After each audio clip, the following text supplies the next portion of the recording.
करवीर महात्म्याच्या ग्रंथात उल्लेख असलेल्या रंकभैरव मंदिरात सरता रविवार भक्तिमय वातावरणात झाला। 3.5 शक्तिपीठांपैकी असलेली अंबाबाई देवी आपल्या नगर प्रदक्षिणा दरम्यान या ठिकाणी विसाव्यासाठी थांबत असते। दर रविवारी रात्री 8 ते 9:30 या दरम्यान या ठिकाणी पालखी सोहळा होतो।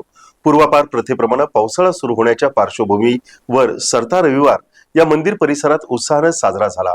पालखी सोहळ्यानंतर महाप्रसादाचं वाटप करण्यात आलं।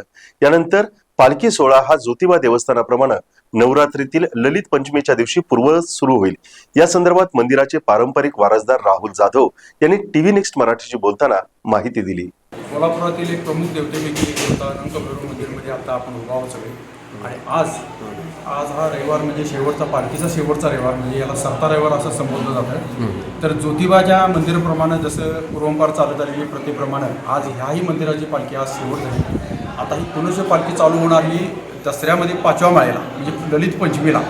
आणि थांबवण्याचं कारण म्हणजे त्याचं असं सांगितलं जाते पूर्वंपार की आजपासून पावसाळा चालू झाला, शेतीची कामं चालू झाली, त्यामुळे देवाने लोकांना भक्तांना सांगितले गेले की तुम्ही तुमच्या कामात आजपासून तुम्ही तुमच्या कामात मग्न व्हा, दसऱ्यानंतरच आपण परत याला सुरुवात होणार।